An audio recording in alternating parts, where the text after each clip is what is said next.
Hello everyone, Small Mage here. This game I was versing an 1100 LP Challenger Lissandra main. I've got Airy with Inspiration, but instead of Cosmic Insight, I accidentally brought Biscuits. First, we need to evaluate enemy comp. Key abilities are Shen's Taunt, Hecarim's ult, Lissandra's E, and Sona's ult. When I'm spacing in teamfights, these are the abilities I need to keep track of. Let's get into the game. We saw enemy team invading through bot. That gives me a small window to place my ward at raptors. If I didn't spot them bot, I wouldn't dare to walk up here. Before minions merge, we're asking ourselves the same question. What is my wave management strategy? Lissandra is stronger than me in wave clears. She's got her E as a powerful engagement tool, but her ability to kill me in lane is very limited. Her laning strategy in general would probably be pushing waves as quickly as possible, then roam to pressure and find kills. Knowing that, our goal would be to not fall too behind on wave clear speed, so I have time to play reactively to help my team soak Lissandra's pressure. Let's see how this plays out. Notice, unlike last game versing a Fizz, I don't mind start hitting the wave first for priority. As soon as my Q is up, I'm trying to find an angle to hit her. Always be autoing to get as much damage onto the waves as possible, while focusing on spacing out of her Q range. I did not expect that Q to hit me. With a slow and my auto animation, she was able to proc electrocute. Not a good play from me. Don't hold your Q too long if she's not giving you an angle. That way she can outpush you too easily. I'm not worried about getting ganked level 2, so I leveled my W for better wave clear. I was barely able to match her wave clear. Liz went in here and managed to dodge my Q. I'm a little too low now, but I have one more potion and a biscuit, so I figured I could stay. Once she recalls, I can recall and match her TP timer. Notice with 900 gold again this time, I got myself a ruby crystal plus mana crystal plus refillables. I didn't go 2 ruby crystals because I also need the mana to match her wave clears. I didn't go blasting one because I wanted the refillable to always stay healthy. If I drop below 80% HP, it's easy for Heck and Liz to one-shot me even at her tower after level 6. As you can see with 3 points in her Q, I'm already struggling to match her wave clear.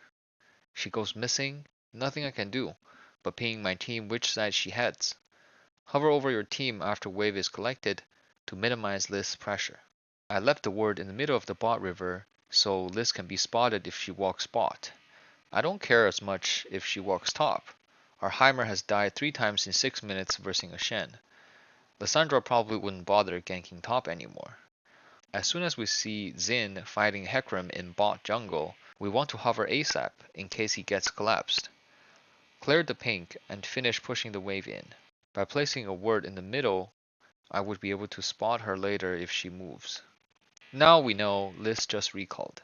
My TP isn't up anytime soon, so I want to recall here. It's a cannon wave. Cannon can help tank tower shots until I get back. We need to be decisive here. If we stay for more waves, our opponent would spot our mana issue and hard push every wave until we run out of mana. Recalling from then on will be a lot more costly. This went top for Heimer. We can't contest for grubs given how behind our top is. Right here I was fairly far from Liz and I was sitting at almost full HP. I could tell Hecarim's aggression, but I didn't expect him to ult on me directly. I placed my cage between me and my tower, but right during my E-casting animation he ulted behind me and got me feared. It was a little unlucky because I would have enough reaction time to flash his ult if I wasn't casting my cage. Lissandra flash ulted and they managed to get me there. I didn't feel like it was that bad since I've got both of their ults and Lissandra's flash. It felt like a very forced play. My TP was also up, so I could immediately TP back to lane. I only lost 6 minutes. Could have prevented this death, but it's not the end of the world at all. Xin started dragon with bot prio, so I hovered right after wave was collected. I placed a defensive ward to make sure we're able to spot Liz if she rotates bot side. Spotted her there. Spotted her again. This time we see enemy is zoning our bot lane at tier 2. Xin is close, so we can try to punish them. As soon as we see Hecarim in range, I place my cage, but he ulted away. Wanted to Q flash to finish Ezreal, but Shen ulted at the same time, saving him from my Q. Ulted him to finish off, but Xin also ulted and took the kill. Technically, action has ended here, but our Xin was thirsty for more. Eventually he traded 1 for 1. Wanted to take a plate and leave, but Liz TP'd. I was hesitating between just recalling or stay for more waves. I decided to stay for more, because right now there's no objectives on the map, so I'm not too worried about my mana issue, as no major fight would break out. I used this window to recall for my needlessly large rod. At this point, I have decided to finish Death Cap before Sorkshoes, because I won't really be needing the movement speed to dodge anything. If I'm caught mispositioned, that extra movement speed from tier 2 boots wouldn't save me. By completing Death Cap first, I will hit my power spike much earlier. We saw Liz moving top. As I previously mentioned, keep going for our already behind Heimer isn't going to yield much for her. This is a roaming opportunity for us now, as I know there will not be anyone bot. I can tank at least 3 tower shots here, so I started with auto to drag aggro from tower. Unfortunately, Liz was able to get my mid tier 1 just 1 second earlier.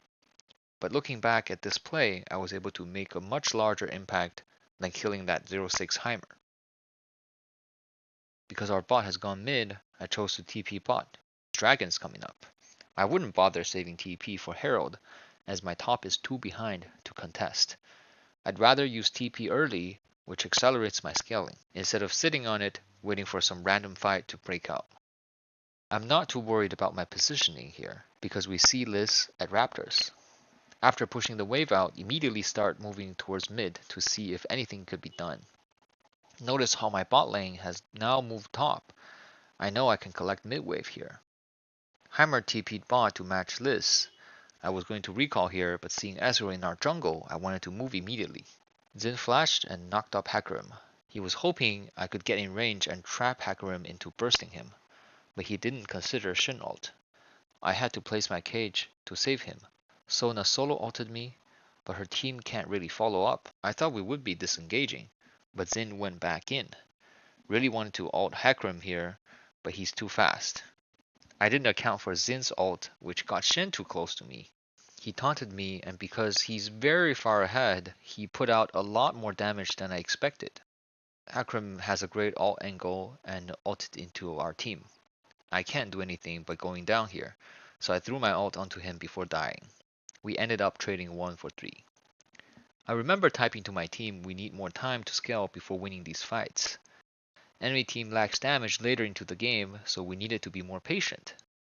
I saw my Heimer down bot river, thinking maybe we can catch Ezreal and Sona, but he missed his E on Sona and had to keep chasing her down.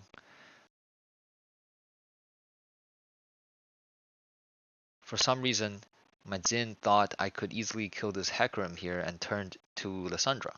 What he doesn't know is in a close-up fight like this, my only reliable damage source is my Q. Where Hecarim has heals and Eclipse shield, with Ghost he got bonus AD as well. You can see how one-sided this went. I lost more than half of my HP and he's only became more healthy. All I can do here is keep using my Q and try to hover back to my team. Now I'm down to 1 auto or 1 Hecarim's Q.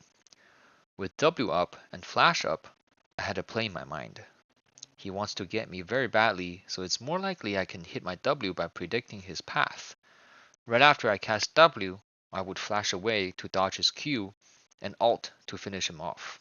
He managed to hit me with E still, but wasn't enough to kill me. That was very close. Because I don't have flash anymore, I don't want to go all the way up to defend top tier 1. This forced my Nilah to top, and indirectly got her killed. Bot river will be our focus next, because both Dragon and Atakan are up. Make sure we position behind our team. Heimer went down again, and Nilah took some damage from Ezreal's poke. At this point, there's no way we can still contest for these objectives. Even though I'd hate to lose them without trying, but we're in too big of a disadvantage already, I spam pinged my team as we had to give these up. After clearing bot waves, I immediately group up with my team in case there's any actions. Zin went in. As soon as I was in range for E, I placed my cage, but he also ulted.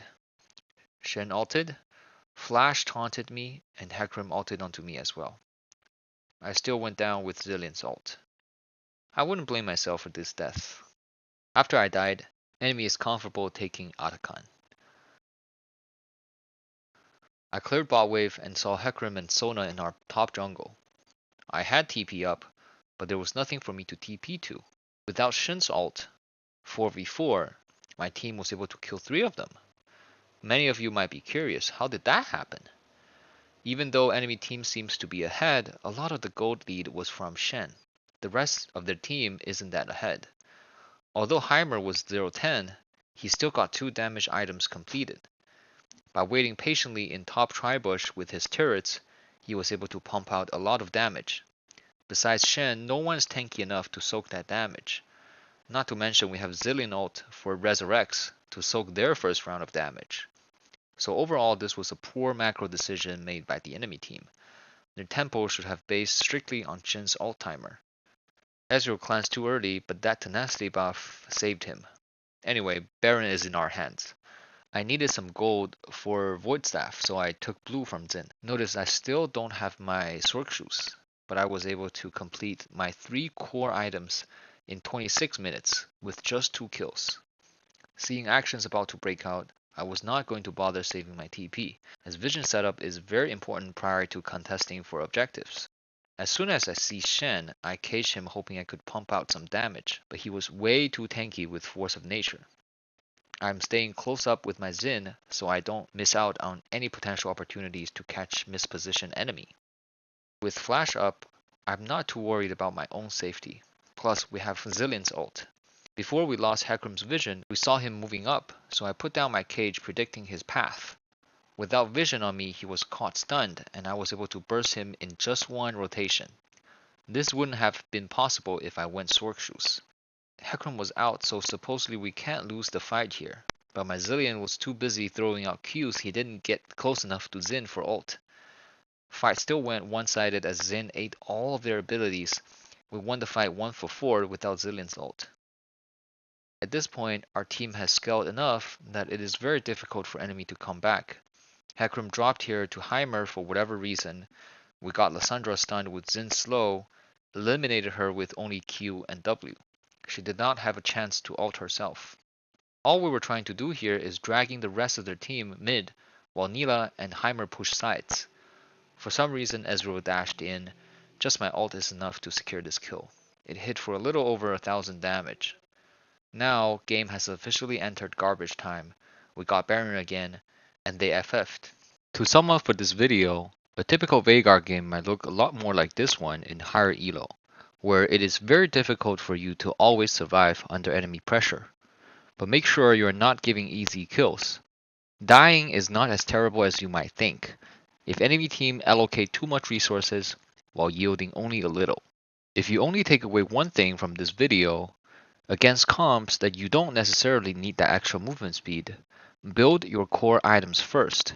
That Hecarim probably never expected a 2-3-3 Veigar could 100-0 him at 26-minute mark. Thank you for watching. I will see you in my next video. Until then, keep stacking. Yes!